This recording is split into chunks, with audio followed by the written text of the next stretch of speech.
दिनांक 21 डिसेंबर रोजी जालन्यातील वंचित बहुजन आघाडी जनसंपर्क तथा विभागीय कार्यालयासमोर आनंदोत्सव साजरा करण्यात आला। नगर परिषद निवडणुकीतील वंचितने मिळवलेल्या यशाचा फटाके फोडून जल्लोष करण्यात आला। दिनांक 21 डिसेंबर 2025 रोजी रात्री 8 वाजता मिळालेल्या माहितीनुसार नगर परिषद निवडणुकीत महाराष्ट्रभर वंचित बहुजन आघाडीला घवघवीत यश मिळाल्यानंतर जालन्यात जल्लोषाचे वातावरण पाहायला मिळाले।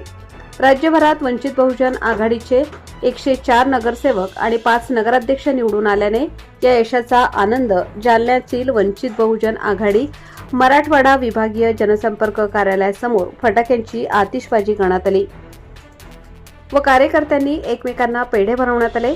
यावेळी वंचित बहुजन आघाडीचे मराठवाडा उपाध्यक्ष दीपक डोके, जिल्हा संघटक राजेंद्र खरात, महिला जिल्हाध्यक्षा रमाताई होरशीळ, ज्येष्ठ नेते विष्णू खरात, राज आत्माने, तालुका उपाध्यक्ष विलास नरवडे, तालुका महासचिव वैभव वानखेडे, तालुका सचिव गौतम वाघमारे, अरविंद होरशीळ, मिलिंद सरकटे, संजय उघडे, संतोष मगर, अमोल लोखंडे, संकेत दांडगे, संतोष कासार यांच्यासह पदाधिकारी व कार्यकर्ते मोठ्या संख्येने उपस्थित होते। प्रबंधभूमी महाराष्ट्र न्यूजसाठी प्रतिनिधी सुनील भारती, जालना। ताज्या व महत्त्वाच्या बातम्या बघण्यासाठी प्ले स्टोअरवर जा, प्रबंधभूमी ॲप डाउनलोड करा व या धावपळीच्या जीवनात अपडेट रहा।